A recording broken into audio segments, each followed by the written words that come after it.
Oke, halo teman-teman semuanya. Dalam kesempatan kali ini kita akan membahas tentang rumus yang paling sering digunakan dalam dunia kerja apapun itu, yaitu adalah VLOOKUP. Teman-teman itu wajib menguasai rumus VLOOKUP, karena ketika teman-teman tidak bisa menguasai rumus ini, pertama teman-teman itu akan lebih lama untuk mengerjakan pekerjaan Anda, lalu yang kedua bisa menjadi pertimbangan HRD apakah akan memilih Anda atau tidak.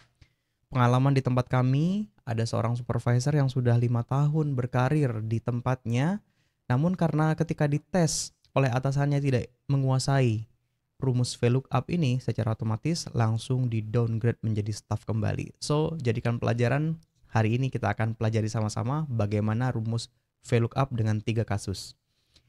Baik, dimulai dari kasus yang pertama ya teman-teman. Kasus yang pertama, VLOOKUP dia akan minta produk C, di mana produk C itu berada di dalam satu file yang sama, yaitu sebelah sini ya teman-teman. Oke, untuk mempermudah ya, langkah pertama untuk menggunakan rumus VLOOKUP, teman-teman harus tentukan terlebih dahulu kunciannya menggunakan apa. Nah, kunciannya ini teman-teman, bahasa Excel-nya itu adalah Unicode gitu kan ya. Nah, teman-teman harus tentukan terlebih dahulu Unicode-nya itu apa. Jadi prinsipnya seperti ini. Teman-teman di sini kan ada beberapa data yang akan kita tarik ya. Saya akan berikan warna kuning. Jadi sama ya, warna kuning versus warna kuning. Ini disebut dengan adalah data yang akan ditarik gitu kan ya. Atau lookup value-nya. Sedangkan yang kita butuhkan pertama kali itu adalah Unicode, di mana prinsipnya adalah Unicode ini diperlukan pada data awalnya ya, data yang akan kita tanamkan rumus Excel ini harus ada dan di sini juga harus ada.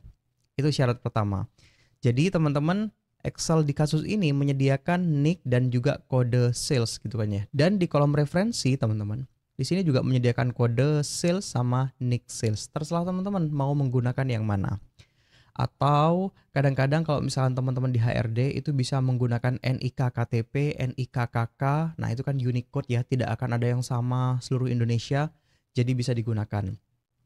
Apakah menggunakan nama? Bisa. Seandainya di sini ada data nama, bisa juga teman-teman. Hanya saja memiliki resiko. Kenapa?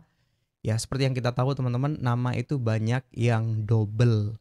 Sehingga dalam kesempatan kali ini kita tetapkan Unicode kita hari ini menggunakan nick ya, NIK. Saya akan berikan warna hijau dan di sini NIK saya berikan warna hijau. Kenapa hari ini kita menggunakan NIK? Karena NIK itu biasanya unik gitu kan ya. Tidak akan ada yang sama dan tidak ada yang double gitu kan. Kalau misalnya seperti kode sales itu akan menemukan data yang kurang valid. Kenapa? Karena kadang-kadang kalau teman-teman ada di dalam dunia sales itu satu orang bisa pegang 2 kode. Jadi kita lebih baik pilih referensi yang paling unik di antara data-data yang lainnya. Oke ya, seperti itu prinsipnya. Lalu langkah kedua teman-teman untuk mempermudah, karena nanti VLOOKUP itu akan meminta kolom nomor berapa yang akan ditarik, lebih gampangnya teman-teman berikan nomor urut terlebih dahulu dari Unicode sampai dengan data yang paling terakhir. Saya akan berikan nomor ya, 1, 2, 3, 4. Oke. Saya akan pertebal dan saya akan berikan warna yang lebih soft biar lebih mudah dibaca. Caranya adalah teman-teman ketik VLOOKUP. Ketika udah muncul seperti ini, teman-teman ketik tab, lalu arahkan ke kiri. Kenapa ke kiri? Dia mintanya lookup value atau Unicode yang tadi kita bahas, yaitu adalah NIK. Arahkan ke nick, sudah. Baru teman-teman tekan koma, oke. Baru setelah itu teman-teman dia mintanya table array. Table array itu berarti ini ya, tabel referensi kita. Teman-teman blok dari NIK ya sampai dengan yang paling kanan, karena dia mintanya produk C gitu kan ya. Tarik ke paling kanan, tarik ke paling bawah. Lalu berikutnya teman-teman koma. Lalu dia mintanya kolom index number. Dia mintanya kolom nomor berapa yang akan dia tarik. Dalam kasus ini dia mintanya produk C gitu kan ya. Produk C itu ada di nomor 1, 2, 3, 4. Maka kita ketik 4. Koma true atau false. Ataupun teman-teman bisa ketik 1 ataupun 0. 0 itu artinya false ya atau exact match. Terus kalau true ataupun 1 itu adalah approximate ataupun perkiraan. Saya pilihnya 0. Artinya seperti apa teman-teman? Kalau misalkan datanya itu tidak sama persis, maka tidak perlu ditarik. Setelah itu teman-teman tekan enter. Oke, ini adalah jawabannya. Coba kita cek terlebih dahulu sebelum kita selesaikan. NIK 1 nominal produk C-nya itu penjualannya 1.170.000. Mana ya? NIK 1 ini ya, penjualan produk C-nya 1.170.000. Kalau sudah teman-teman tinggal copy ke bawah. Nah, kalau misalkan ada yang NA, teman-teman nggak perlu bingung. Kalau NA ini artinya adalah data itu tidak ditemukan. Prinsipnya adalah seperti itu. Kenapa dia tidak bisa menemukan? Coba aja kita cek. Ini ada NIK 2. Kita cek di sini ya. NIK 2 mana gitu kan. Terus NIK 8 mana? Ternyata memang tidak ada gitu kan. Oh, mungkin NIK 2 sama NIK 8 di sini bentukannya. Makanya dia tidak menemukan datanya. Jadi nggak perlu kaget teman-teman. Oke, di bawah ini minta total, maka teman-teman tinggal berikan rumus sum. Tutup kurung, enter. Nah, dikarenakan ada data yang sudah dapat dan ada data yang tidak ada ataupun dalam bentuk NA, maka secara otomatis tidak bisa menggunakan rumus sum, teman-teman. Ketika di sum, dia hasilnya adalah NA, nggak akan ketemu hasilnya. Lalu solusinya seperti apa? Teman-teman bisa menggunakan rumus if error ya. Caranya seperti apa? Teman-teman coba ini saya tarik ulang ya. Ini saya tambahkan plus if error. If error itu gabungan antara dua rumus ya, yang sudah dibuat sama Excel. If itu artinya jika, error itu artinya error. Jadi prinsip rumusnya adalah jika error mau diganti apa, seperti itu ya. Saya coba VLOOKUP ulang. Oke. Baik. Selesai ya teman-teman semuanya. Nah, bagaimana untuk menghilangkan NA ini? Caranya simpel teman-teman. Teman-teman ketik ulang aja rumusnya.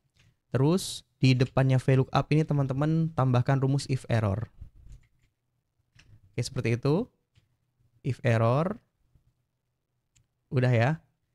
Jadi kan if error value. Value-nya adalah hasil tarikan VLOOKUP. Lalu koma teman-teman.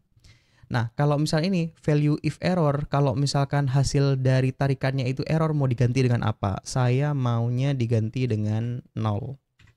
Tujuannya apa? Biar bisa dijumlahkan.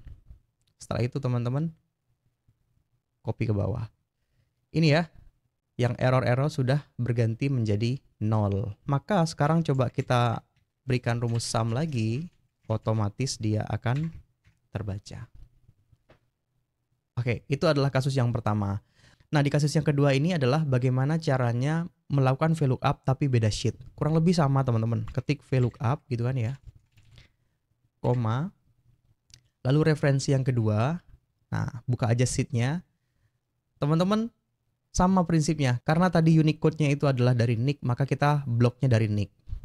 Teman-teman tarik ke kanan, arah bawah. Oke. Ketik F4. Nah, ini mungkin perbedaan dari data yang tadi sama yang sekarang ya. Kenapa yang tadi tidak perlu menggunakan F4 dan sekarang menggunakan F4? Perbedaannya adalah di tipe tabelnya. Tabel yang tadi, teman-teman sebelumnya itu menggunakan format tabel dan yang ini adalah menggunakan format range. Sehingga kalau tabel itu otomatis mengunci, sedangkan kalau range itu tidak otomatis mengunci, maka kita harus memberikan kuncian secara manual di rumusnya dengan cara tekan F4 sehingga muncul dolar-dolar seperti ini. Oke, koma nomor berapa berarti? Nomor 1 2, nomor 2 ya. Koma 0. Tutup kurung, enter. Oke, jadi ya. Nah, teman-teman kita cek dulu NIK 1 700.000. Apakah betul? NIK 1 700.000. Nah, ini ya.